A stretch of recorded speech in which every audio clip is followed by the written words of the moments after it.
चलो बोल देता हूँ।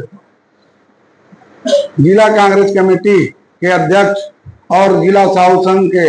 जिला अध्यक्ष भागवत साहू को जिला पंचायत क्षेत्र क्रमांक 3 से जिला पंचायत के लिए कांग्रेस ने अधिकृत प्रत्याशी उतारा गया था, लेकिन कांग्रेस के द्वारा इन्हें किसी भी तरह का सहयोग नहीं किया गया। यहाँ तक कि शहर सहित ग्रामीण नेताओं द्वारा श्री साहू को चुनाव में जीत न हो, इसके लिए षड्यंत्र पूर्वक काम किया गया, जिसके वजह से उन्हें हार का सामना करना पड़ा।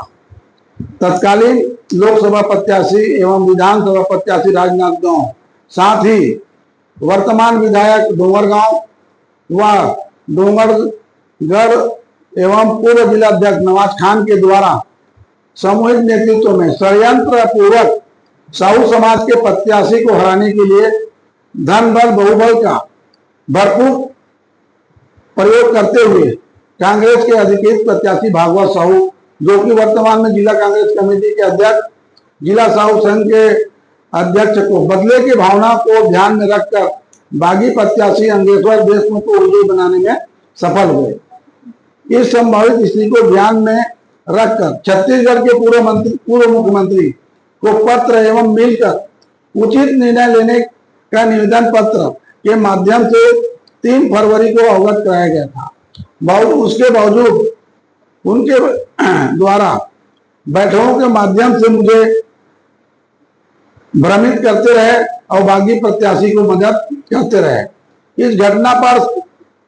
घटनाओं से यह बात स्पष्ट हो जाती है कि उल्लेखित नेता यहाँ बहुसंख्यक साहू समाज के व्यक्ति को एवं कांग्रेस के निष्ठावान कार्यकर्ता को आपस में लड़ाकर कांग्रेस पार्टी को कमजोर करने की कोशिश कर रहे हैं। जिले में कांग्रेस नेताओं को सत्ता व संगठन से वंचित करने का षड्यंत्र कर रहे हैं एवं जिले में समांतर